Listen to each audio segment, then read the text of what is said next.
Boa tarde, pessoal. Acho que a gente vai começar.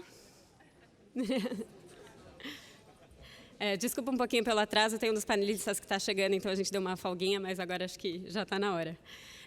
Boa tarde, meu nome é Laura, eu sou aluna na Escola de Negócios e de Governo aqui de Harvard. Muito obrigada pela presença de vocês nesse painel promovendo justiça racial. Eu queria lembrar que essa conversa vai ser em inglês e em português, então a gente tem os aparelhinhos de tradução simultânea na entrada para quem preferir.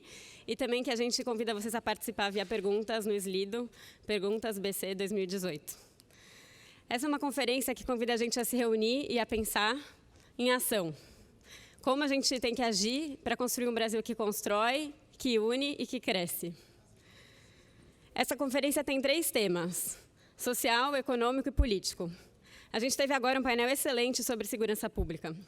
A taxa de homicídios no Brasil entre a população negra é 2,5 vezes maior do que entre a população branca. Economia. Entre os formados no ensino médio, os negros ganham 47% dos salários dos formados brancos. E essa diferença é ainda maior quando a gente pensa só em mulheres. Política. Quantos senadores negros vocês acham que a gente tem? 1. A Câmara de Vereadores do Rio tem 51 vereadores. Só tinha uma mulher negra e ela foi assassinada. É difícil falar de um Brasil que cresce, une e transforma se a gente não falar de justiça racial. E esse não é um desafio só brasileiro, também é um desafio dos Estados Unidos. O famoso Black Lives Matter movimento está aí para provar isso. E como a gente está pensando em ação, nada melhor que pensar o que tem sido feito em diferentes lugares e como a gente pode aprender com isso para talvez poder avançar um pouquinho nessa luta que a gente ainda está muito atrasado. Nesse sentido, a proposta hoje é ser realmente uma conversa entre o que tem acontecido no Brasil, o que tem acontecido nos Estados Unidos e como a gente pode avançar. Estou muito honrada de apresentar os 3 panelistas que vão nos guiar nessa conversa. Primeiro, eu queria convidar o Matheus Gatto de Jesus. Ele é doutor pela USP em Sociologia. Ele coleciona logos de universidades, então ele passou por Princeton, agora ele está fazendo o pós-doc dele aqui em Harvard. E ele estuda relações raciais.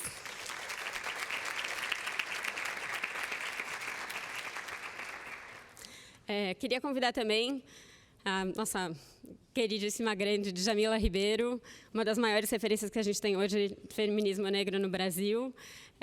Filósofa, mestra em filosofia, foi secretária de Direitos Humanos em São Paulo, e é um grande privilégio sempre poder ouvir ela falar. A gente ficou feliz que ela voltou do ano passado para conversar com a gente de novo esse ano. E o terceiro panelista... obrigada.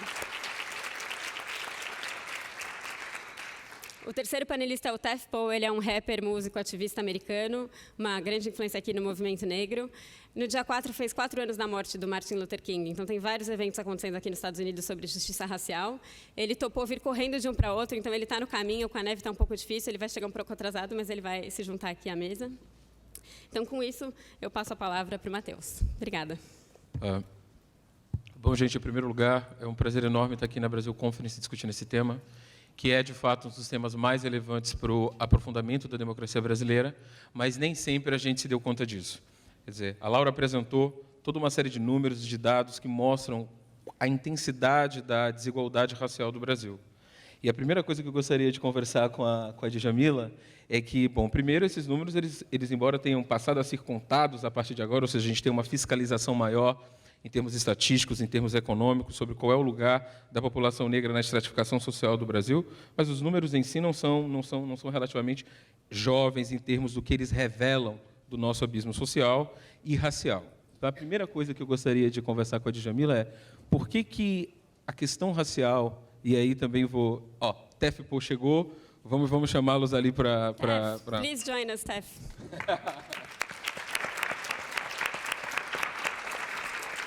Tef, I just introduced you, Tef. I wanted to highlight how much we appreciate you coming straight from another conference to join us today. We're super honored to have you. Thank you. Então, Tef, a primeira pergunta que eu estava já colocando já em debate entre nós é por que a questão racial, que ela é tão escabrosa, tão visível do ponto de vista dos dados, passou tanto tempo, pelo menos em relação ao Brasil, no ocultamento, né? Ou seja, quais foram os mecanismos que impediram com que a gente reconhecesse a relevância da questão racial do Brasil no passado e quais são os mecanismos que fazem com que a gente possa perceber e acurar qual é a relevância da questão racial no presente. E eu quero inverter a pergunta para o Tef. Porque, da mesma forma em que, no passado, a questão racial ela tinha uma invisibilidade no Brasil, aqui parece que a gente tem um cenário, às vezes, Brasil e Estados Unidos funcionam como contrastes. Ou seja, no Brasil, a questão de classe, por exemplo, é muito mais visível. Inclusive, uma das formas de não se debater a questão racial no Brasil é dizer, olha, isso não é um problema de raça, isso não é um problema de questões raciais, isso é um problema de classe. E eu tenho a impressão, quero compartilhar essa impressão também com o TEF, de que aqui nos Estados Unidos, de uma certa maneira, se passa algo um pouco o contrário. A questão racial ela é hipervisível, seria muito difícil a gente ter uma American Conference sem a questão racial, mas eu não sei se seria tão fácil assim a gente ter, numa suposta American Conference, um painel chamado questões de classe, por exemplo, e desigualdade social. Ou seja, a questão de classe ela não me parece ser uma das questões visíveis aqui nos Estados Unidos. E eu queria perguntar para vocês como que isso se articula, ou seja, as diferentes maneiras com que raça e classe se articulam no Brasil e nos Estados Unidos, tendo em vista, digamos assim, que há espécies de blindagens ideológicas para a gente localizar esses problemas. Essa é a primeira questão que eu gostaria de fazer para vocês. Uma segunda questão, já para a gente começar bem animado, é que Brasil e Estados Unidos, digamos assim, nos últimos 20 anos passaram por grandes mudanças do ponto de vista da direção política do país. Eu me lembro, eu estava na Princeton quando era o período de Obama, e uma das coisas que se dizia, por exemplo, no governo Obama, era que os Estados Unidos, e tendo também esse lugar de proeminência mundial que os Estados Unidos ocupa, estava entrando numa era do pós-racial. Uma das narrativas que havia aqui nos Estados Unidos, a gente pode discutir se ela é correta ou não, era de que, com a eleição de Obama, o movimento pelos direitos civis, de uma certa maneira, teria chegado ao seu cume. Ele teria realizado, do ponto de vista do que é a política institucional norte-americana, o seu objetivo. E, quer dizer, as coisas mudaram, eu quero crer que as coisas mudaram um pouco em termos de percepção, com a eleição do Donald Trump e o que ele significa em termos do que significa a agenda de raça, a agenda de gênero e outras agendas. Então, a pergunta, conectando raça e política, porque a gente às vezes debate esses temas como se estivesse debatendo especificidades identitárias de determinados grupos e não processos de desenvolvimento social. Então, a pergunta que eu quero fazer para o TEF, em particular, o que significa essa mudança de orientação da política norte-americana e o que isso impacta os debates sobre justiça racial e mesmo as percepções sobre raça nos Estados Unidos. Da mesma maneira, eu quero fazer a pergunta para a Djamila, né? Quer dizer, estamos todos no Brasil no meio de uma enorme crise política e numa mudança drástica de orientação da política. Então, no caso do debate racial, a gente teve com o governo Fernando Henrique Cardoso, por exemplo, que tem uma importância central nisso, porque foi um governo que lá nos anos 90, 1995, assumiu colocar a questão racial na agenda do governo federal. A gente teve, depois da Conferência de Durban, em 2001, que o Brasil foi signatário, ou seja, aceitou entrar como um dos países no mundo que admitiria realizar políticas de igualdade racial, e agora você tem uma crise política e também uma mudança de orientação nesse sentido, ou não. Quer dizer, na verdade, essa é a pergunta que eu quero fazer para a Djamila, ou seja, como que as questões de desenvolvimento da justiça racial são afetadas pelas mudanças de orientação política em ambos os países. Acho que dá para a gente começar bem com esses dois.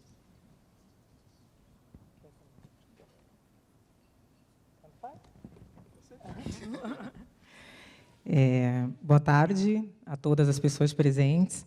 Quero agradecer o convite da Brasil Conference, em especial a Laura, que se comprometeu muito em trazer esse painel tão importante. É a segunda vez que eu venho aqui, à Brasil Conference, e acho que é extremamente urgente, né, a gente fazer um debate como esse, pensando que questão racial é um tema que é transversal a vários outros temas, né, e não um tema, vamos dizer assim, específico, como já trouxe bem o Matheus.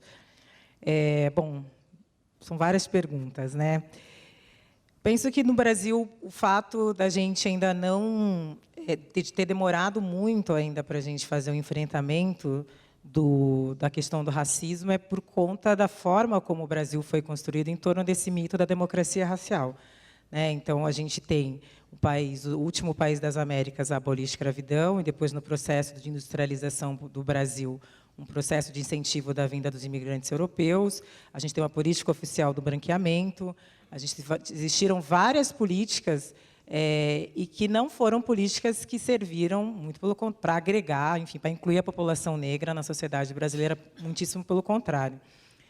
E a gente ainda tem, e aí eu acho que nos estudos sobre essas questões no Brasil, a gente ainda tem uma academia extremamente branca ainda que nega a produção de tantos autores e autoras negras que pensaram o Brasil, que pensaram a formação do Estado brasileiro e como ele se deu, e que ainda fazem esse culto a essa harmonia das raças, a essa visão de falar das supostas pontes que nos unem e não de falar dos muros que nos separam.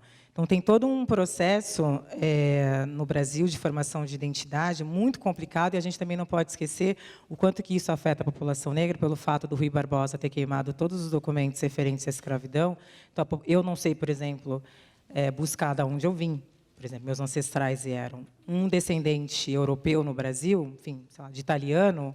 Ele tem plenas condições de descobrir de onde o bisavô dele veio. Então, a gente tem uma lacuna muito grande na relação da formação da nossa identidade, também da gente não saber de onde a gente veio, ao passo que existe toda uma política de branqueamento, medidas que impediam a população negra, de fato, de ter acesso a direitos básicos na sociedade. Só que a questão é que a gente ainda enfrenta... Claro que a gente tem toda uma luta histórica dos movimentos negros no plural, porque o movimento negro não é uma coisa só, existem várias perspectivas, enfim, mas a gente ainda enfrenta no Brasil a dificuldade das pessoas entenderem o que é racismo quando a gente fala a palavra racismo. As pessoas ainda têm o entendimento de achar que racismo é quando um indivíduo ofende o outro, somente no campo individual. Existe ainda uma falta de entendimento de pensar o racismo como um sistema de opressão que nega oportunidades à população negra, como um sistema, como um projeto político ideológico que visa manter a população negra apartada, como um processo político ideológico de extermínio da população negra. A gente vive num país que a cada 23 minutos um jovem negro é assassinado. A gente tem uma política de segurança pública no Brasil totalmente voltada para a repressão e criminalização da pobreza e dos espaços periféricos. Então, existe... se a gente pegar todos os dados, enfim, posso citar vários aqui, mas se a gente pegar a questão salarial, desigualdade salarial, se a gente for pegar as diferenças, acesso da população negra ao mercado de trabalho, enfim, a população negra sempre nas estatísticas de mais baixos índices em desenvolvimento humano. Então, acho que o Brasil ele foi muito eficaz. O Kabengele Munanga, que é um intelectual negro africana, mas que deu aula na USP há muito tempo, ele usa uma frase que eu gosto muito, quando ele diz que o racismo no Brasil é um crime perfeito, no sentido de que existiram todas essas políticas de negar a contribuição da população negra para a formação do Estado brasileiro, de manter essa população apartada, ao passo que se diz que não tem racismo, e se não tem, a gente não precisa debater sobre esses temas. E essa ideia vigorou durante muito tempo no Brasil, a ponto de, até hoje, a gente ter dificuldade de fazer esse debate em determinados espaços. Então, não é realístico pensar num país como o nosso, de maioria negra, que tem o histórico que tem, a gente, até hoje, por exemplo, não lê Clóvis Moura nas universidades, que escreveu a Sociologia do Negro Brasileiro. Não é possível que, até hoje, a gente vá para a universidade e não tenha acesso a Lélia Gonzalez, né, que foi uma grande intelectual negra, professora da PUC-Rio. Então, é importante falar dessas várias dimensões do racismo, inclusive a dimensão do racismo epistêmico, que é uma dimensão que eu venho estudando há algum tempo, e pensar que essa dimensão do racismo epistêmico não está deslocada das outras dimensões, como muitas vezes a gente acredita. Explico. A gente pensar que, por exemplo, a construção do homem negro como violento, como agressivo, ele, inclusive, serve para justificar a sua morte física, né? Porque depois vão dizer, ele foi assassinado porque deveria ser perigoso. Então, não estão deslocadas. A gente precisa, inclusive, disputar essas construções teóricas em relação da forma como a população negra foi formada, estigmatizada no Brasil. Então, não são dimensões diferentes, né? Abdias do Nascimento, um grande intelectual negro brasileiro, que eu acho que a gente precisa ler e conhecer, na sua obra Genocídio do Negro Brasileiro, vai dizer que o genocídio é todo aniquilamento, não só físico, mas moral e intelectual de um povo. Né? Então, quando você mata uma cultura, você mata um povo. Quando você nega as produções de conhecimento desse povo, também é uma forma de matar esse povo. E a forma como a construção teórica que formou as bases do pensamento ocidental, né, que pensou a população negra, que cria essa invenção do negro, colocando o negro como animalizado, como objetificado, é uma construção colonial, que vem nesse processo de colonização e ainda muito presente na sociedade brasileira. Então, e que faz com que a gente ainda tenha dificuldades até de debater esses temas ainda nos campos progressistas, que eu acho que é importante da gente falar, porque ainda tratam essas pautas como pautas identitárias ou menores e não entendem que a gente está falando, por exemplo, quando a gente fala de racismo, a gente está falando de um elemento estruturante da sociedade brasileira e que estrutura todas as relações sociais. Que seria dizer, quando a gente vai fazer um debate sobre direito tributário, a gente tem que discutir a questão racial, porque qual é o grupo que mais sente o peso dos impostos no Brasil? São as mulheres negras. Quando a gente vai discutir economia, quando a gente vai discutir saúde, quando a gente vai discutir transporte, não é um tema meramente identitário. As pessoas que os tratam como temas específicos e não percebem a dimensão desse tema, de que ele precisa perpassar todas as políticas. Então, quando a gente melhora o índice em termos de políticas públicas, né, eu já trabalhei, já fui gestora, enfim, e falta muito essa visão para os gestores, de pensar que a gente ainda tem no Brasil essa dinâmica, não, a gente precisa governar para todos. E eu pergunto sempre, quem são esses todos? Né? Ou a questão é de classe, e esquecer que essa classe é marcada por raça e é marcada por gênero, que trabalhadores não é uma massa abstrata, são pessoas marcadas por raça e marcadas por gênero, e que se combinam opressões ficam num lugar ainda maior de vulnerabilidade. Então, é pensar que, se eu não penso políticas para grupos extremamente vulneráveis, se eu não melhoro o índice de desenvolvimento humano de grupos extremamente vulneráveis, eu não consigo pensar um projeto de desenvolvimento, de fato. Então, melhorar a vida de grupos que vivem em condições de índice de desenvolvimento humano muito baixo é melhorar a vida do país, da cidade. Então, as pessoas ainda têm um entendimento de achar que, no Brasil, que é meramente uma política identitária, quando os debates sobre as políticas identitárias não são debates que se encerram em si mesmos. A gente está pensando como as instituições e os poderes legitimam identidades em detrimento de outras. Se a gente não faz o debate de como que a população negra no Brasil vem sendo tratada historicamente e pensar mecanismos para que essa população acesse direitos, a gente não está fazendo um debate de um projeto nacional de fato. Então, acho que é esse entendimento que ainda falta no Brasil, e aí eu digo em todos os campos, tanto de gestores públicos, acadêmicos, ativistas, e que precisa ser enfrentado, porque ainda a gente tem o debate sobre descolonização no Brasil precisa avançar. A gente ainda tem uma mente extremamente colonizada e de pensar, mesmo nos campos progressistas, a partir somente da Europa, né? A partir somente de autores europeus. E aí a gente pensa, será que é realístico pensar somente a partir do que é produzido no norte global? Né? E aí, não, a questão é de classe, a gente tem que lutar, é a classe operária, se esquecendo que no Brasil não dá para fazer o debate de classe sem fazer o debate de raça, né? Como diz Angela Davis, a raça informa a classe, né? O racismo impede a mobilidade social da população negra. Então, discutir classe é necessariamente discutir raça, porque a população negra é a maioria da população pobre no Brasil, e por conta não só do histórico que a gente carrega, mas por falta de políticas para essa população. Então, e também fazer o debate racial é igualmente fazer o debate de gênero, né? A gente não pode esquecer que as mulheres negras no Brasil e as mulheres indígenas são grupos extremamente vulneráveis. A gente não pode esquecer que as mulheres negras no Brasil, 5 milhões, mais ou menos 5 milhões de mulheres negras ainda são empregadas domésticas, e a relação direta do trabalho doméstico com o escravismo. E a gente precisa nomear também a realidade dessas mulheres, para que a gente também possa pensar políticas que sejam importantes para essas mulheres. Porque aí eu vou falar também como feminista, como durante muito tempo dentro do Brasil, o debate feminista também ficou dentro daquela lógica do somos todas mulheres, esquecendo que nós partimos de pontos diferentes. Então, um dado prático. Nos últimos 10 anos, segundo o mapa da violência contra a mulher no Brasil, diminuiu o número de assassinatos de mulheres brancas em 9,6% e aumentou em 54,8% assassinatos de mulheres negras, que é o período da implementação da Lei Maria da Penha. Então, a gente percebe que faltou um olhar étnico-racial na hora de pensar essas políticas e de pensar que mulheres negras, ao a gente somente achar, né, que mulheres negras basta a lei e basta denunciar, não entendendo que essas mulheres vivem numa situação onde a relação com a polícia é uma relação de desconfiança, onde essa mulher tem medo de denunciar, a depender do território que ela vive, e entender que essa mesma polícia é a polícia que está matando os filhos dela. Então, são várias relações dentro desse espectro que não foram levadas em consideração na hora de pensar políticas importantes de enfrentamento à violência contra a mulher. Tenho tempo ainda? Você está que eu saio falando. Mas, enfim, então, acho que é necessário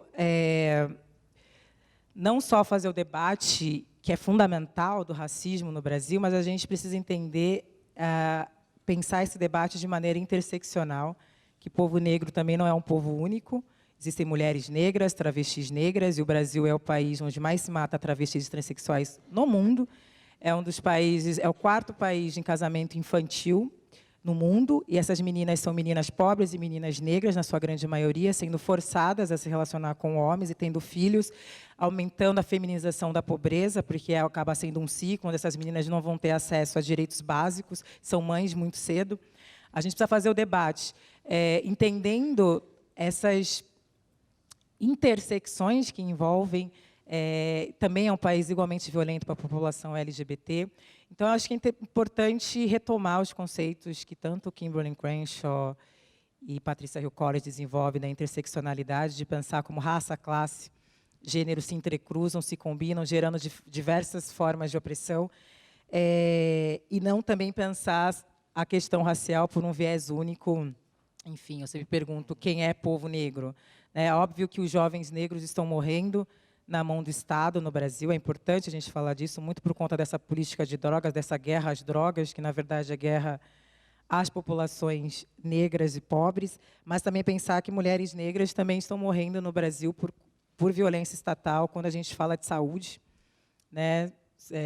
61% de mulheres negras morrem todos os anos vítimas de mortalidade materna, de violência obstétrica, e não muito num passado muito recente, muito pelo contrário, num passado bem recente, na verdade, foi um mote de luta das mulheres negras no Brasil, a luta contra a esterilização forçada de mulheres negras. E a maioria de nós não sabe disso no Brasil, né, que o Estado brasileiro esterilizou forçadamente mulheres negras na década de 80, que foi um grande mote de luta do movimento de mulheres negras, ao denunciar isso, que culminou na CPI de 1991, que ficou conhecida como a CPI da esterilização, onde foi comprovado que o Estado brasileiro esterilizou, inclusive de forma irreversível, milhares de mulheres negras, sobretudo na região norte e nordeste do Brasil. Isso também é uma forma de genocídio. Né? Uma outra forma também de matar mulheres negras no Brasil é a criminalização do aborto. Né? Seja contra ou não é um debate de ser contra ou não ser contra, a gente precisa analisar os fatos. Segundo pesquisas da Débora Diniz, por volta de 1 milhão de mulheres cometem abortos todos os anos, 200 mil mulheres morrem todos os anos, maioria negras e pobres.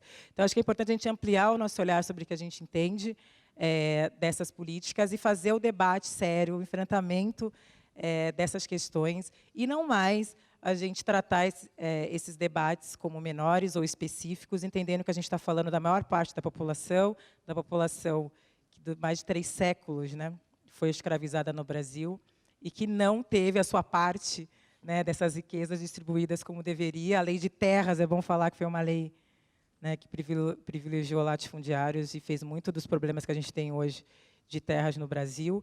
E, sobretudo, pensar a importância, agora eu vou terminar, porque eu quero muito ouvir um companheiro, é pensar a importância nossa e responsabilidade, enquanto povo brasileiro, de estudar esses temas, de fato, de pensar a empatia, Porque a gente tem muito uma ideia de achar que a empatia é um sentimento, né? Tipo, acordei empático como se acorda gripado, né? Estou empática com uma realidade. A empatia ela é uma construção intelectual, sobretudo. A gente precisa entender, estudar a realidade de outros grupos para a gente poder se responsabilizar por aquilo. Né? Eu brinco que, como feminista negra, a nossa luta é lutar contra o racismo, o machismo, a opressão de classe e o achismo, que é um sistema de opressão muito forte no Brasil atualmente, onde todo mundo quer falar sobre o que não sabe, e negar fatos históricos é uma coisa assim assombrosa, porque é só pegar todos os dados, todas as pesquisas e enxergar qual é a realidade desse país, que existem vários Brasis dentro do Brasil, e o Brasil da população negra, um Brasil extremamente violento e desigual. A gente precisa se responsabilizar por isso e entender a empatia como um processo que leva tempo, que é doloroso, que não é fácil, mas que é o único caminho possível para a gente conseguir pensar em pontes, ainda num país que os muros são muito mais altos e que continuam nos segregando.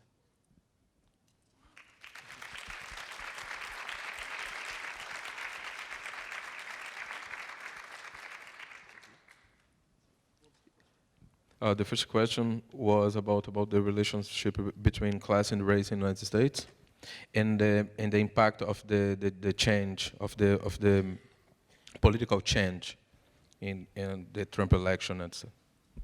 Okay, so there's a lot of misconceptions about racism in America. Racism in America did not start with Donald Trump. Oppressive regimes in the White House did not start with Donald Trump. Many of the policies of Donald Trump are often no more than a continuation of Obama's policies on a global level. The tone was set by the previous administration for the nonsense that we have currently. The myth that the Democrats are in resistance against the Republicans in America is a lie. We are dealing with a two-party system that manipulates the black vote for the good of the Democratic agenda, the good for the liberal agenda, but also often once they get into office, we discover that the black citizens actually have no real political power, no way to actually hold the same politicians that we supported on the ground level accountable once they become national figures, once they no longer need to pander for our votes. So we're dealing with a situation right now where the conversation needs to be reframed.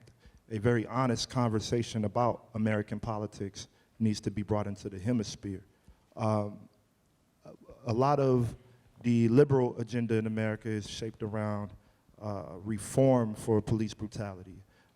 Reform does not mean end police brutality. It means reshape it, remodel it, repackage it, and put it back on the shelf and see if this version of it works. So we're calling for an end to racist measures by the state. We're calling for an end to a state that makes it legal for tax-paying citizens to be gunned down in the street like dogs, and the police will not be indicted for it. It's absolutely ridiculous that every 24 hours, somebody black gets shot by the police in America, and all too often, the police officers go to trial and there's just no results. No one is indicted. It's as if they have a free ticket to commit murders. Now, true, in some situations there is a nuance. There are nuanced situations where things happen and certain things are out of control of the police officers' hands in those environments. But what we're dealing with here right now is an institution that is a failed institution in this country. We have the law enforcement in America is not a successful institution. It was founded on the heels of the slave patrols. When the slaves were set free, the police, this is in the history, and people deny it, but this is the history of law enforcement in America. It was founded to patrol free slaves. There's a lot of talk about gun control and the Second Amendment and people's right to bear arms. A lot of those laws were made as measures to control free slave states. So now we're dealing with an historical track record which has just proven itself to be a bunch of BS, a bunch of bull-shh. But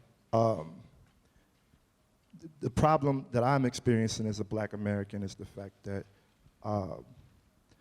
we have many so-called white allies in the fight for racial equality. And I call them so-called allies because when everything goes down, when the police show up and shoot at the citizens, we are the only ones dying. We are the only ones living in the ghettos. We are the only ones dealing with impoverished circumstances. We are the only ones burying people every week. I don't need any more allies. I need accomplices. I need people that are committed to uprooting this problem, committed to solving the problem, committed to doing something about it. We have a very weak class analysis in America. There's a lot of myth and misconception even about the civil rights movement. The civil rights movement was a movement primarily of well-educated blacks, college-educated blacks, blacks that had a high stakeholder position in the community already. Poor blacks did not necessarily have a seat at the table during the civil rights movement. And today I see the black movement duplicating many of those same mistakes, where poverty is not brought to the ticket as strongly as racism is brought to the ticket. And that's important because many of the issues of crime, many of the issues of disparity, many of the issues of homelessness and hunger and disease and issues of the patriarchy and the sexism that are in our community through the gangs and the other criminal elements, those elements solely exist because people are starving and they refuse to starve. So just like any other group of people, they're going to figure it out through organized crime. And then the police come in, and the police are not there to essentially prevent crime. The police are there to pretty much write a report after the crime has already been committed. You go to somewhere like Chicago, where the homicide rate is just through the roof, where people are dying every week, where the ghettos are filled with guns, the ghettos are filled with drugs, and nobody talks about the true story here. Nobody talks about the CIA, nobody talks about the FBI, nobody talks about George Bush and the war against drugs, nobody talks about Ronald Reagan, nobody talks about all these oppressive regimes that have occupied the executive office of the White House, which have purposely used crack cocaine, which have purposely used every manipulative vice, which have purposely used poverty as a tool to destabilize black people in America. And that is the conversation we need to have. We need to have a very honest conversation about it.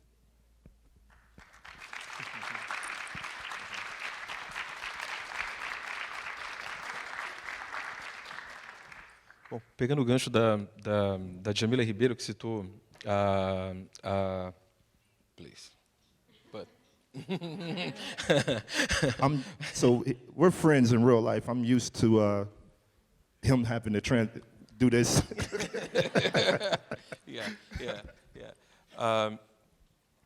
Pegando o gancho da Djamila, que citou Angela Davis, a gente esteve num evento recente com a professora, líder, ativista Angela Davis na Universidade de Harvard, e ela falava que uma das questões centrais para os direitos civis e para os direitos humanos de uma forma geral, nesse próximo século, se ela tivesse que escolher uma grande agenda, ela escolheria os problemas de imigração. E essa é uma questão interessante para pensar do ponto de vista brasileiro, porque do ponto de vista brasileiro a gente se entende como um país que não tem grandes questões de imigração, por um lado. Por outro lado, do ponto de vista, digamos assim, de quem se move, os brasileiros, quando se movem para cá, para os Estados Unidos, muitos deles têm que se haver, e às vezes pela primeira vez, com a categoria latino. Quer dizer, e a categoria latino é uma categoria, primeiro porque o brasileiro em geral, ele não se vê, ele fala da América Latina como um outro, né? Tipo assim, o Brasil e a América Latina, né? E conversando com os meus amigos brasileiros que têm que chegar aqui nos Estados Unidos, né, muitos deles são brancos e tem que se haver com a categoria latino. A categoria latino nesse país, sob os vários aspectos, significa ser menos branco do que você era quando você saiu do Brasil. Então, quer dizer, é muito interessante ver que muitas vezes a ideia de raça não está onde a gente procura, não está nas ideias de cor, mas ela pode estar manipulada por essa ideia de latino. Então, quer dizer, esse é um ponto que eu queria conversar. E o outro, pensando sobretudo o caso dos Estados Unidos e perguntando como vocês fariam uma reflexão em torno do que significou, quer dizer, o que significa os problemas de imigração e como é que eles se combinam com raça. Isso é muito importante para o caso brasileiro, porque, embora o Brasil se vê como fora desses problemas, uma das grandes representações que a gente tem para o mundo é de um país extremamente receptivo. E, de fato, vários turistas vão para o Brasil e voltam para cá, mas, poxa, o Brasil, um país, né, a representação é a representação tropical, colonial, antiga, quente, é um país quente, quer dizer, abaixo do Equador. Quer dizer, as velhas marcações coloniais dão sentido ainda para as percepções do país. Mas o que a gente viu, por exemplo, na última década é que os haitianos, por exemplo, não encontraram um paraíso racial no Brasil. Ou seja, então, e a gente vive um grande problema quando a gente pensa que grupos migram e como é que isso move com as fronteiras de como a questão racial é imaginada. Eu conversei com haitianos aqui e eles ficaram hiper surpresos com o que aconteceu com vários colegas deles no Brasil, porque ele me contou, poxa, Ronaldo Gaúcho e Ronaldinho primeiro fenômeno, foram ao Haiti, quer dizer, a ocupação, a imagem que o Brasil consolidou no Haiti é a imagem que ele consolidou no mundo na segunda metade do século XX. Né? E quando chegaram no Brasil, quer dizer, a realidade foi uma realidade assustadora e completamente diferente. Então, isso do ponto de vista internacional, como é que a gente pensa migração, imigração e raça? E do ponto de vista interno, a geografia de ambos os países ela também se relaciona com isso. Ou seja, na literatura, a gente convive, no caso dos Estados Unidos, com o mito de que o norte, o mito ou a realidade, não sei, de que o norte são os estados, né, tem a ver com a história da escravidão norte-americana, que o norte são os estados tradicionalmente mais abertos para receber populações negras, populações que migraram do sul, e que o sul é o lugar do racismo. A gente convive com essa espécie de geografia imaginária. Por outro lado, o Brasil também tem uma geografia interna imaginária, só que ela está pensada em categorias regionais. Então, você tem o Nordeste do Brasil, que é imaginado, de uma certa maneira, como mestiço, negro. Você tem o Sudeste do Brasil, que é, de uma certa maneira, imaginado como um lugar branco, um lugar onde outros povos foram mais relevantes, os imigrantes foram mais relevantes na composição desses estados. Então, como é que vocês articulam a relação entre raça e imigração do ponto de vista internacional e do ponto de vista nacional na realidade de cada país? Bom a gente pensar também que no Brasil, essa própria concepção também do que a gente entende de negro no Brasil se dá de forma diferente a partir da região.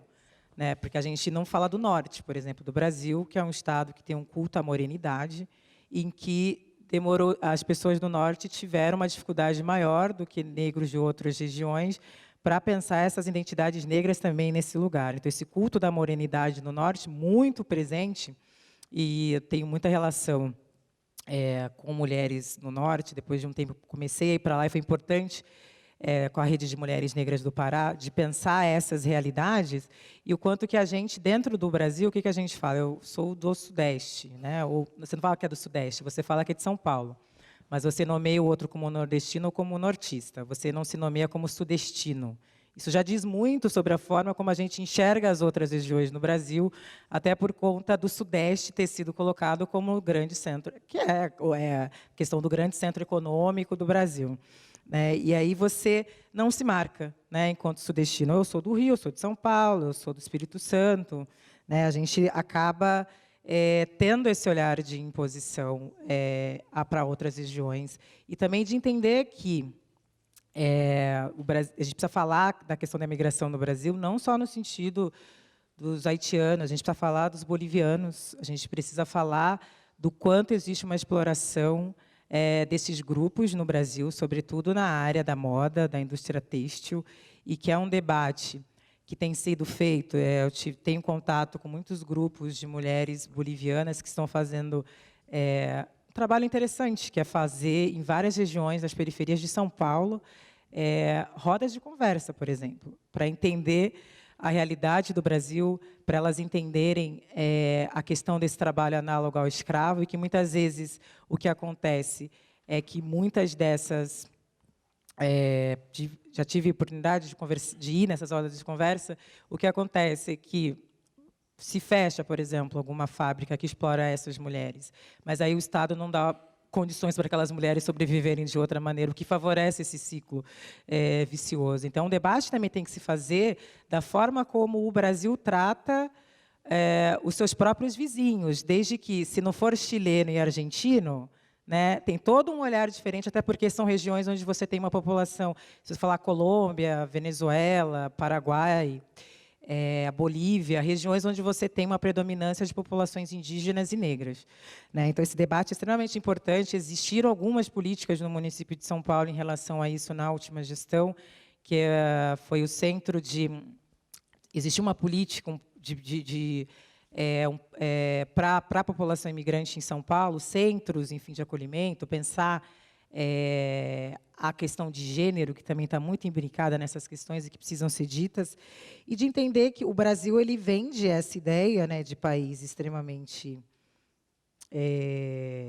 enfim, aberto, e as pessoas vão se chocar. Existem vários relatos de imigrantes haitianos e também de vários países da África que se chocam, mas isso acontece, sobretudo, porque é um país profundamente racista, né? Porque, se for um estrangeiro da Europa, é bem tratado no Brasil, né? Depende de qual... se é um estrangeiro, enfim, migrante de um lugar e que o Brasil, no Brasil, se entenda como um lugar belo, como um lugar civilizado, vamos botar muitas aspas, essa pessoa vai ser bem tratada. Então, entender que essas pessoas são tratadas dessa forma porque é um país extremamente racista, né? Não é meramente xenofobia, né? Xenofobia aliada ao racismo. E essas discussões, elas precisam ser feitas de uma maneira mais... enfim, a gente precisa enfrentar, né, esses debates de uma maneira mais forte. Eu não posso falar sobre a relação aqui de ser latina, eu nunca morei fora, apesar de ter ido várias vezes para outros países, mas eu posso dizer, da minha experiência enquanto uma mulher negra que já foi para vários lugares do mundo e que me sinto estrangeira em todos os lugares onde eu vivo, inclusive no Brasil. Né? Eu digo que ser negra é ser estrangeira no próprio país. A forma como nós somos tratadas no Brasil, sempre com aquele olhar, daquele lugar que a gente não deveria estar, um país que tem muito forte essa marca da Casa Grande e Senzala, e que entende a população negra num lugar de submissão o tempo inteiro. E é horrível dizer isso, mas eu sempre digo que eu andei muito mais tranquilamente, sem ninguém me encher a paciência, ou ficar muito surpresa com a minha presença em determinados espaços, num país nórdico como a Noruega, onde eu fiquei uma semana passeando, do que no Brasil, onde todo o tempo que eu vou, as pessoas me olham. É a tal pergunta, né, com quem você está falando, quem é você, com quem você quer falar.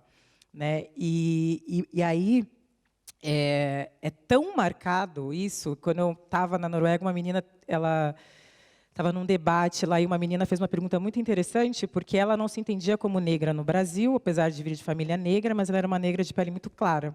E ela dizia que no Brasil ela era tratada muito bem, ela era tratada como branca no Brasil, e que ela só foi sentir que ela era estrangeira quando ela foi morar na Noruega, porque ela passou a ser o outro lá. E aí ela foi entender o que era ser o outro, o que era ser a latina lá. E ela vira para mim e pergunta, mas quando eu volto para o Brasil, eu me sinto muito bem. E para você, como é que é não se sentir bem em nenhum lugar? E é realmente uma excelente pergunta, porque ser mulher negra no Brasil, eu falo da minha realidade, né? Claro que em todos os países isso se dá de maneiras diferentes, mas o quanto que está arraigado na sociedade brasileira esse papel que é destinado à população negra. Lembro, mesmo ocupando um cargo como gestora, eu fui barrada, inclusive, na própria secretaria a qual eu trabalhava. Né? Coisas desse tipo acontecem no Brasil. Né? De você ser barrada. Não, tipo, você trabalha lá, né? Você está indo trabalhar.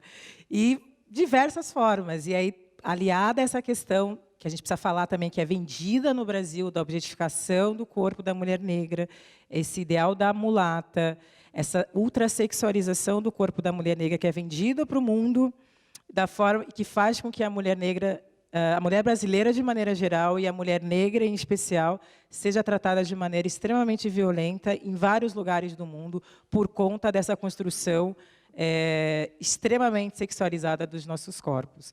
Né, e que é vendido mesmo como um grande cartão postal do Brasil. E essa construção da mulher negra como a lasciva, como aquela ligada, objetificada, como diz Luísa Bairros, é uma construção extremamente violenta, porque isso, inclusive, justifica a violência aos nossos corpos. Não à toa, as mulheres negras é o grupo mais violentado sexualmente no Brasil e que mais é vítima, enfim, de tráfico de mulheres. Não são coisas à toa, né? Então, acho que essa construção também de como a mulher negra é vista fora do Brasil, por conta do Brasil ter criado essa sexualização, acho que é importante da gente debater da forma como a gente é, enfim, tratada, tocada, e as pessoas acreditam que, né, ver uma mulher negra, samba aí, é muito comum, né? Ou dança aí, né? Ou que escola de samba que você sai? Não teria problema nenhuma se eu saísse, mas já está tão criado, né? Enfim, nenhuma, mas dos enfrentamentos que a gente tem que fazer dentro do Brasil, como que é se sentir estrangeira nesse próprio país e que ainda, enfim, a gente tem ainda muita resistência para fazer esse debate. Mas eu acho que a gente precisa fazer o debate da imigração, sobretudo, a gente precisa conversar de maneira muito séria em relação a como o Brasil trata os povos africanos, os haitianos, mas também como trata a população boliviana, a população paraguaia que migra para o Brasil.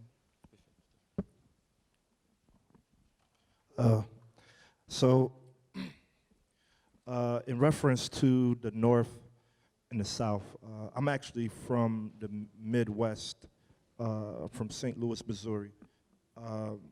And this was one of the last states to free the slaves in America, in the United States. And the historical ramifications of that are still very much in existence. The segregation is still very intense, even in a modern society, because we are living with the children, the offspring of people who believed that there was a moral and religious justification for slavery. It does not matter that the politics of the day eradicated slavery when they have a sincere belief that white supremacy is God's mandate over the planet Earth. And that's important because these same people are the people that make the laws. They are the same people who own the property. They are the same people who dictate what becomes of the poor, underprivileged people that are living in the neighborhoods that aren't as wealthy as the neighborhoods that they have acquired. And the honest conversation about generational wealth and its relationship to capitalism, about slavery and its relationship to capitalism, is one that very seldom occurs in the United States. This is a slave state. This is a settler state. This is a colonized land. This is a land of imperialism. This is a land where the European came here, murdered the indigenous, and built an empire on top of their bones. We are living in the ashes of an empire that is only a couple of hundred years old. In the blink of an eye, in the scale of time, this isn't a very old state. The United States is not. It's fairly new in terms of what global empires actually look like. So the myth that a lot of white people in America have is that this is, that America, the United States of America, has these values that were so rich and so dedicated to pulling yourself up by the bootstraps and coming to this land and making something of yourself. They never want to have an honest conversation about the fact that the African descendants and the Native American and the Native indigenous people and the Mexicans and the Latin Americans and the African slaves, the people of color, the non-white occupants of this land, built and sustained this country financially for the ruling class to be in the position that it currently is in today. And that even includes poor, underprivileged white people. So the conversation here it's just a grand lie. The United States of America is a well-produced, well-staged, well-put-together lie that is being distributed to the rest of the planet. And the truth about it is that the transatlantic slave trade made way for white supremacy to not only affect this land, but all lands which were in the process of imitating and competing against this empire as it was being built. So yes, when I went to Brazil and I stayed in Brazil, yes, I felt white supremacy. No, I did not feel comfortable. Even when I met Mateus as a black Brazilian, who is a good friend of mine now, but when I met him, I was very unsure if we would get along because of the racism that I encountered in Brazil. I've been all over the world. I've been to London, I've been to Switzerland, I've been to Sweden, I've been to Palestine, which was a very hard trip for me to take. And I've been to Brazil, and when I was in Brazil, it was one of the only places where I isolated myself and I cried. And I said, these people are blind to the racism. And I felt as if I was the only person that saw it. And it was hard for me to deal with because I realized I was an American traveling abroad with American privilege. But at the same time, I was a black person in a land where I was told that these people weren't black.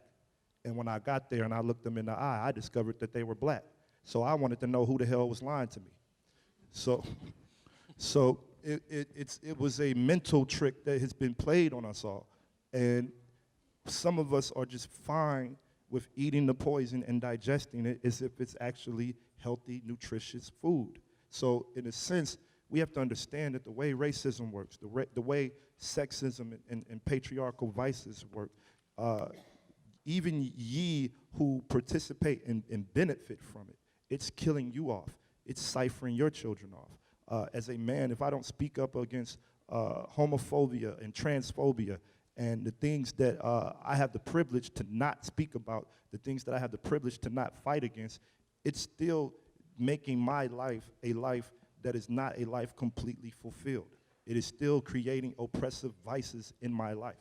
This is how white supremacy works. This is how racism works. It's not just a cut and dry thing where it's just black and white. It's not this and that. It's an entire constructed system which is built and designed to sustain a capitalist nation, a capitalist narrative, a capitalist order of the day. Anything outside of that, you are in direct competition with an oppressive empire. And we need to have like a real analysis about this, a real understanding of this. In America, white Americans like to reduce racism to these very small instances. Why don't you just get over it? It was 300 years ago. Why don't you just stop? Well, yeah, it was 300 years ago, but you still have the same land that my people worked 300 years ago.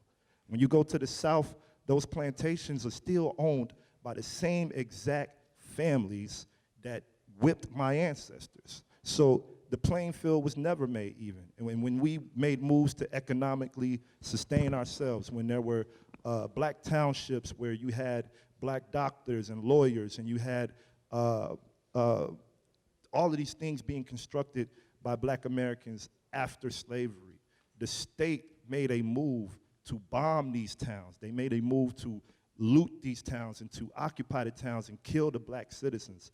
Where I'm from in East St. Louis, in 1913, there was a ginormous riot, a big race riot, because the town was becoming a predominantly black town where black people would travel from the south to the north to find jobs. And it was said that if you couldn't find a job in East St. Louis, you couldn't find a job anywhere. So it was an economical stronghold for black people. A race riot from white people in that area where they killed over 150 black people, burned their houses down. As they tried to exit the houses, they shot them in the head. Some of my great-grandparents had to fake dead in order to exit the town. They had to fake their deaths. They had to hide in the trucks with dead bodies in order to exit the town. Now, this didn't happen that long ago. And the town is still in the same shape that it was in when the white people came and burnt it down. So when we make calls for reparations, we're not making an unjust call saying, hey, we're lazy black people that just want something for free. We want you to repair what you damaged. We want you to to do right by us like we did right by you. We came to this country, we built it, we gave you our labor, we gave you our essence, we gave you our children, we gave you our God, our religion. You stripped us of our names, we stripped us of our history, and then you say, have a nice day. And it just can't be like that. People in my generation are not going to take it. We're not our ancestors. And God bless our ancestors because they were very strong people. But we are an advancement of our ancestors. And this is the day and time in which we will force this country to have an honest conversation about it. And we will force this country to see us if they refuse to have an honest conversation about it. We aren't going anywhere. And in the eyes of the white supremacists of this land, we are the cockroaches that will not die after they drop the nuclear bombs on us.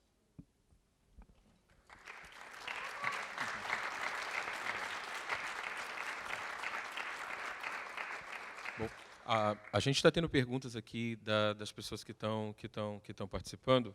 Eu vou, como as perguntas foram bem direcionadas, eu vou perguntar uma para cada um. Então, uma das questões aqui, Djamila, é como pensar mesmo as políticas públicas de educação. E aí eu queria pedir para você falar também um pouco das ações afirmativas e qual é a importância desse processo, quais são seus avanços e limites.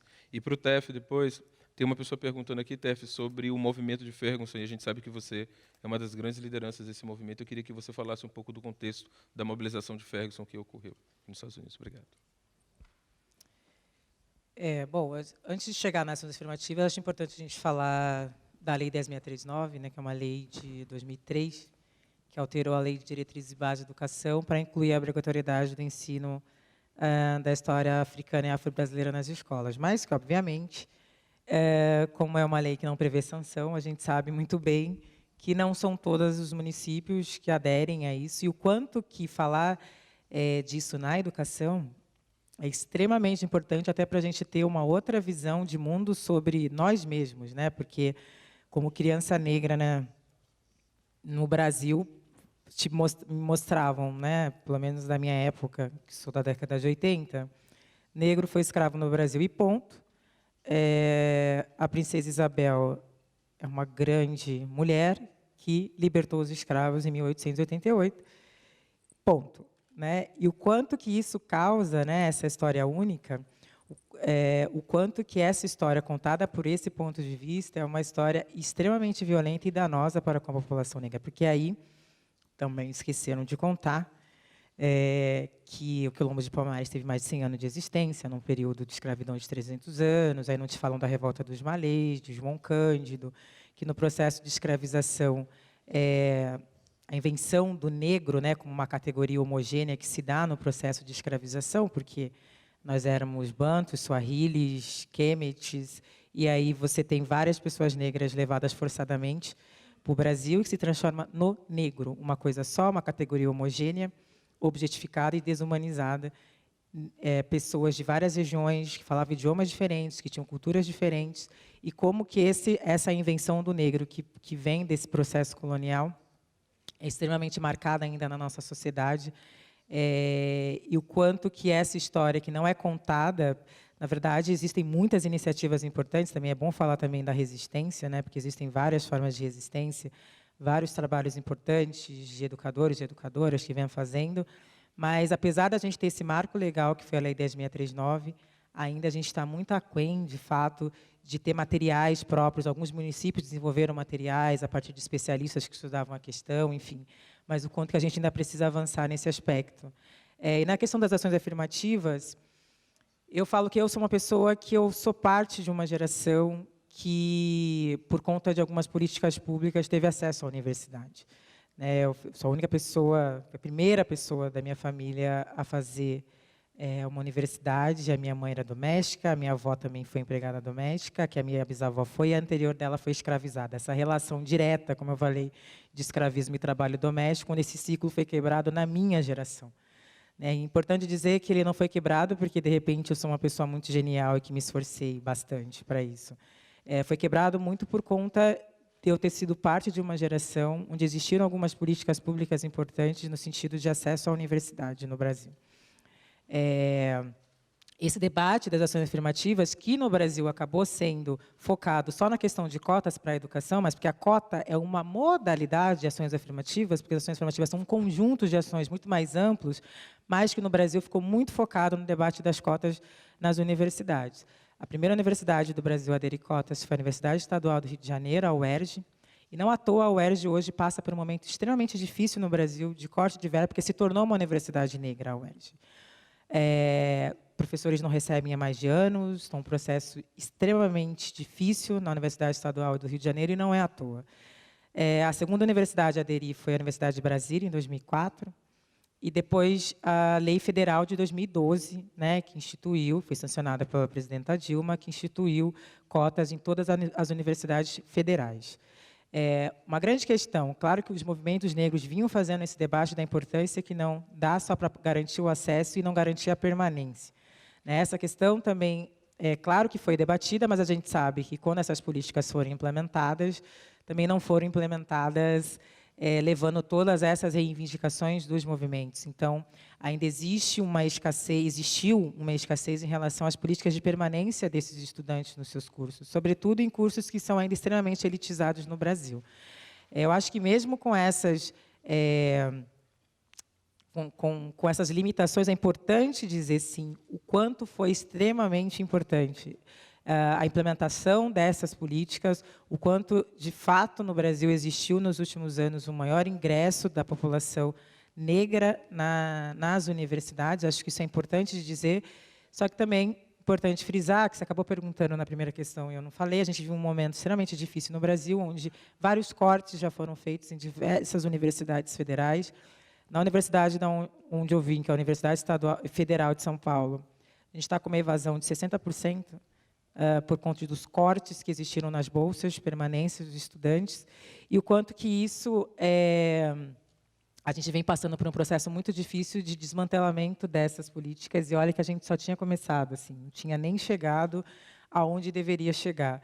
Mas eu acho que, de fato, a depender da orientação política que se tenha nos governos, claro que a gente vai ter mais dificuldades ou menos dificuldades de trabalhar essas questões, sem dúvida nenhuma. Mas a gente precisa frisar que a gente vive um momento em que foi aprovada uma PEC que congela investimento em educação em 20 anos, educação e saúde nos próximos 20 anos, e a aprovação dessa PEC vai afetar, sobretudo, a população negra no Brasil, né? Se você congela os investimentos em 20 anos na educação e saúde, quais são os grupos que vão ser extremamente afetados no Brasil? Né? Quando a gente fala, e acho que é importante também falar de outras questões além dessas, seja da reforma trabalhista, a precarização do trabalho, esse avanço dessa lógica neoliberal, esse avanço que tem tido no Brasil, desse discurso do empreenda que você vai ter sucesso, né? Quando a população negra, historicamente, empreendeu por necessidade, porque não tinha acesso a trabalhos formais, e esse discurso do seja empreendedor vem muito ligado a esse processo de precarização do trabalho, de avanço de uma lógica neoliberal. Enfim, não querendo ser muito pessimista, mas é um momento político onde, de fato, estão sendo desmanteladas essas políticas, e o quanto que vai ser difícil avançar nesse momento de crise política no Brasil, onde a gente não sabe o que vai acontecer, e que, de fato, independente de todas as críticas que a gente tenha aos governos Lula e Dilma, que eu acho que precisam ser feitas, diversas críticas que tem, eu acho que é preciso apontar, a gente também não pode negar que foram nesses governos que essas reivindicações históricas dos movimentos negros foram implementadas de alguma maneira, e que, de fato, impactou na vida de milhares de pessoas. E, enfim, não vejo agora, não sei nem como fazer diagnóstico do Brasil hoje, acho que é impossível, mas, de fato, não existe um momento favorável para isso, muito pelo contrário, a gente está num momento de desmantelamento de certas políticas e de pequeníssimos assim, avanços, mas muito pequenos avanços que a gente conseguiu ter nos últimos anos. Quando as pessoas falam que a gente vive uma onda conservadora no Brasil, eu acho interessante essa expressão, porque acreditar numa onda conservadora seria acreditar que esse país já foi progressista. Eu acredito que a gente viveu algumas marolas progressistas e o Brasil sempre foi conservador. É um país que teve 354 anos de escravidão, mais de 20 anos de ditadura militar. Não é um país progressista. Eu acho que existiram algumas marolas progressistas e a gente vive hoje um momento de reforço do status quo.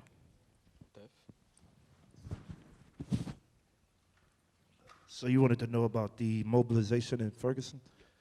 So Ferguson, it's where I'm from, it's where my mother lives. I grew up in the neighborhood.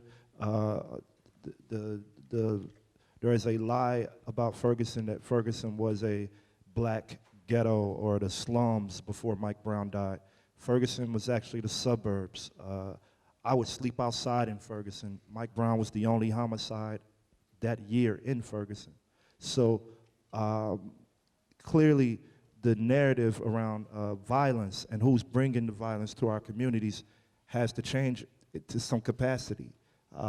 The only person to die in that suburb that year was killed at the hands of a police officer, and it was an unarmed 19-year-old boy walking home to his grandmother's house. He died maybe 100 feet away from his grandmother's home. He didn't even make it to her house. But they left his body on display in the neighborhood for 4.5 hours. He was dead in the middle of the street for 4.5 hours. So I never saw his body removed from the scene, but I did see his blood in the pavement of the concrete. And when I saw the blood in the pavement of the concrete, I had realized that it was real, that someone had just been murdered at that exact location, and that there would most likely not be any justice or any punishment or atonement for the fact that he was unjustifiably killed by a police officer that had a track record of being corrupt. Darren Wilson had a track record of racist incidents. He was fired from one police department that was shut down by the federal government because the government had ruled that they were so racist that they did not need to be functioning. He just packed up his bags, went to the neighboring neighborhood, and got hired by the next police department. And that's where he killed Mike Brown. Now, I view Ferguson as one of the greatest moments in Black American liberation, because it united me with people all over the world that were sick and tired of military regimes occupying their neighborhoods and tear gassing their children. And I talked to people in Palestine and people in South Africa, and they said, we've been waiting on you. We've been waiting on the Black American to stand up and say no more. We've been waiting on you to organize. We've been waiting on you to come and join us and link arms and form a global front line against oppression. So for me, Ferguson is a moment of victory in the global alliance to fight white supremacy and to fight military occupations in places like Palestine, where the same tear gas that the police shot at us in Ferguson was the same exact tear gas canisters that the Palestinians are throwing it back against the apartheid regimes in Israel. And I use the language like apartheid because it's not that we have a problem with white people. I have no problem with white people. I have no problem with Jewish people. I love Jewish people. I have a problem with corrupt governments that are manipulating very minute situations and circumstances for their benefit to do harm to the citizens of the land, and then they take the narrative and flip it and say, oh, you hate us. No, nobody hates you. When you look at what was going on in Ferguson, we had our hands up for a reason. People said, oh, you got your hands up because you're surrendering. No, we didn't have our hands up because we're surrendering. We're out there fighting back. We're one of the only cities, black cities in America that actually has fought back. We had our hands up to showcase the fact that this is the nature of white supremacy. We can have our hands in the air, unarmed, and we're up against an entire military, and people are still criminalizing us as if we're the ones in the neighborhood with the machine guns and with the M16s and with the tear gas canisters. You don't blame the child that throws the rock back at the tank for throwing a pebble at a war machine. You blame the war machine for coming to the child's neighborhood to murder the child. This is the false analysis that we have. So, but this is the magic of white supremacy, where I've done panels with police officers, and they talk to me about the fairness of American law enforcement. And I say, sir, you're the only human being in this room with a gun on your hip right now. How is that fair? If you chose to right now, you could stand up and shoot any individual in this room, and nothing will be done to you. No police officers are indicted. Charges are never filed. So we are up against a state that has manipulated the public into believing that fairness and honesty and justice is something that exists in America for marginalized citizens when it clearly does not. Once someone shows you who they are, you are obligated to own that. You are obligated to accept them for who they are revealing themselves to be to you. And this country so far has revealed to us that it is not a country that is capable of holding law enforcement accountable for the murders of black and brown bodies.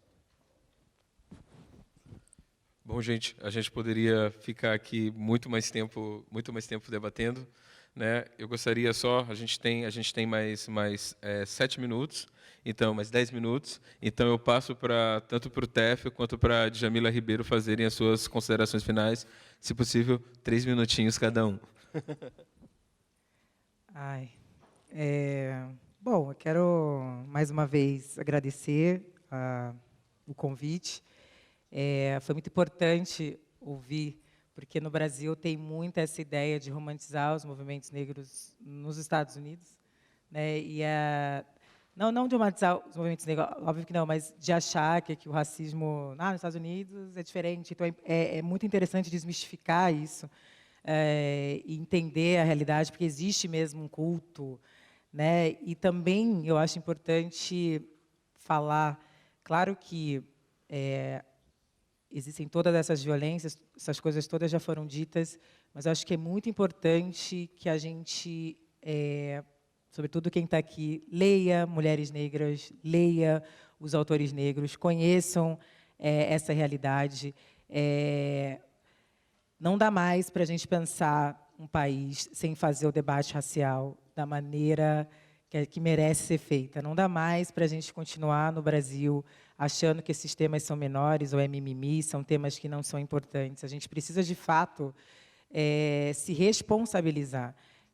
E aí, isso que significa dizer que pensar a questão racial não é só pensar a questão de negritude. É muito importante que as pessoas brancas entendam o que significa a branquitude, o branco como metáfora do poder, que entenda o que significa partir desse lugar social, porque convencionou-se no Brasil a achar que pensar a questão racial é só estudar a questão do negro, enquanto as pessoas brancas não se estudam, né? A gente não tem uma tradição no Brasil de critical whiteness, de branquitude crítica, e é necessário que as pessoas brancas estudem o que significa ser branco como metáfora do poder, o que isso significa, se entenda como um sujeito que é marcado também racialmente, porque só marca o negro, ou o homem marca a mulher, se entendendo como universal e não percebendo também que ele é específico e fala a partir de um lugar e que esse lugar foi construído à base de opressões de outros grupos.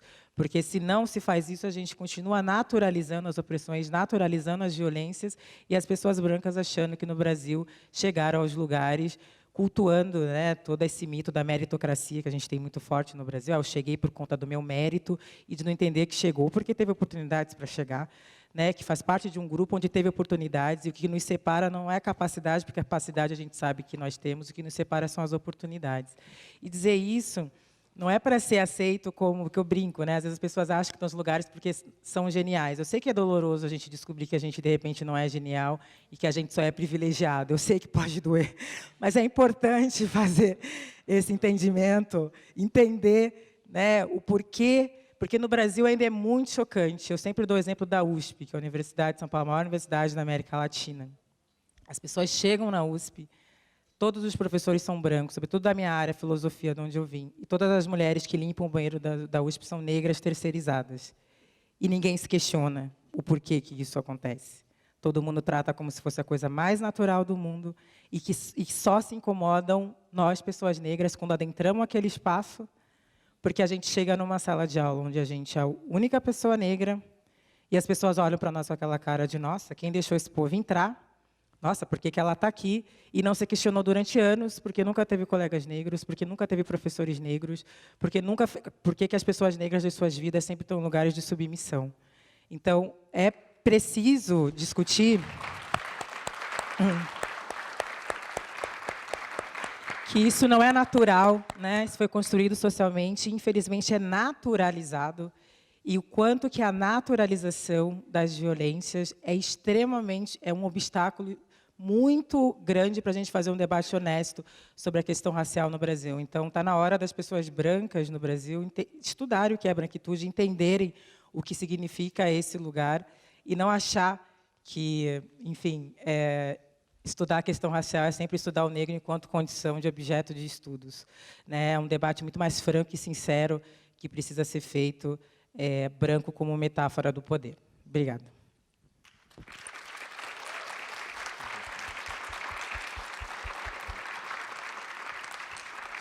So I read a lot, and I read several stories on the internet about black people that are murdered, not just in America, but globally, even places like Brazil.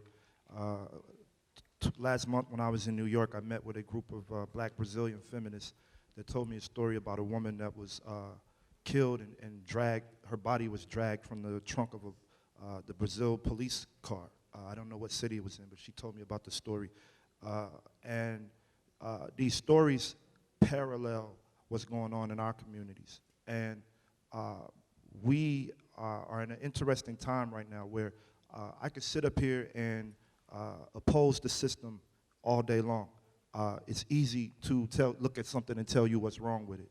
It's harder to look at it and say, let's fix what's wrong with it. So opposing without proposing a solution is a problem. It makes you nothing more than a complainer. So my parting words are that we have to find a way to uplift and share each other's stories. We have to find a way to holistically humanize each other's struggles. And we have to find a way to be more than just paper-thin allies, paper-thin supporters of what's going on. Because the people that are fighting to make the world a much more dangerous place, not just for black people, but for all of us, the people that are changing the landscape of the world into a war machine, the people that have no problem with killing your children and poisoning your water and dropping bombs on the heads of innocent people in Africa and all over the world and many other countries. The people that are not a part of this regime of terror, the people that are initiating this do not take a day off. The people that want the world to be in worse conditions don't take a day off. So we as the people who seek to make the world a better place, who seek to fix these issues, we have to be equally as vigilant as they are. We have to be equally as serious as they are. We have to be equally as committed to the agenda as they are. And there's no gray area in wrong or right. And we have to move ourselves from the space where we're afraid to move, where we're afraid to speak, where we're afraid to unite and link up. Because there will come a day, if we do not, where we will watch our values and our morals and the things that we love and hold near and dear to our hearts. They will perish if we do not take it as serious as the people that are trying to damage our lives are taking it.